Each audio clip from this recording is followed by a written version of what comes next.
ఈ రోజు ఒకసారి మీరు చూసినట్టయితే అధ్యక్ష హైదరాబాద్ లో జరిగినటువంటి విపత్తులు గాని ఇది హైదరాబాద్ కు సంబంధించినటువంటి గతంలో కేటీఆర్ గారు ఎస్ఎన్డిపి ఊసుకోపోయి బయట కూడా తిరగని కొడుకా మేములని ఏమనుకుంటున్నారా మీరు ఈ హైదరాబాద్ సిటీ యొక్క డిసైడింగ్ ఫ్యాక్టర్ కాబోతున్నటువంటి ఈ తరుణంలో మేము గౌరవ ముఖ్యమంత్రి గారికి కొన్ని విషయాలు వారి దృష్టికి తీసుకురావాల్సిన అవసరం ఉంది అధ్యక్ష. ఈరోజు మీరు చూడండి అధ్యక్ష, కేంద్ర ప్రభుత్వం కేంద్రంలో ఉన్నటువంటి ఫైనాన్స్ మినిస్టర్ గారు మొన్న సెంట్రల్ గవర్నమెంట్ ఒక రోడ్ మ్యాప్ తయారు చేయడం జరిగింది అధ్యక్ష.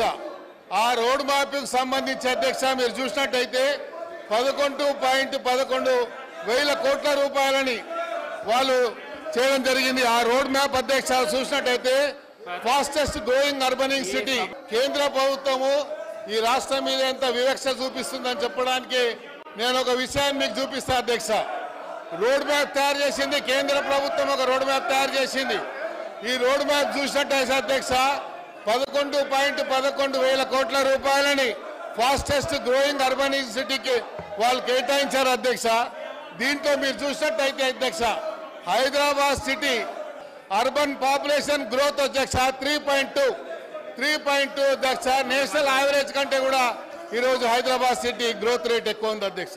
అందుకనే కేంద్ర ప్రభుత్వం మనం ప్రవేశపెట్టినటువంటి ఈ అర్బనైజింగ్ సిటీకి సంబంధించి కేంద్ర ప్రభుత్వము ప్రవేశపెట్టినటువంటి బడ్జెట్ లో కూడా హైదరాబాద్ సిటీని కూడా సవతి తల్లి ప్రేమ చూపించిందని చెప్పడానికి ఇది కూడా ఒక నిదర్శనం అధ్యక్ష.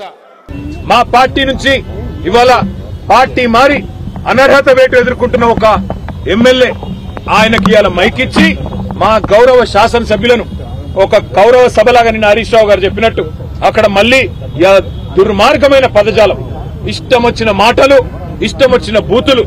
నేను ఆయన మాట్లాడిన మాటలు నా నోటితో నేను చెప్పలేను. మా అక్క లక్ష్మక్క అయితే పరిగెత్తుకుంటూ వచ్చింది, మనం ఇక్కడ ఉండొద్దు సార్ వెళ్ళిపోదాం, ఇట్లాంటి చిల్లర బజారు భాష మాట్లాడే కాడ ఎందుకు ఉండాలి మనం అని చెప్పి మమ్మల్ని అందరినీ బయటికి, మేము వినలేదు నిజానికి అక్కడ మైకులో తను విన్నది కాబట్టి మమ్మల్ని అందరినీ బయటికి తీసుకొని వచ్చింది.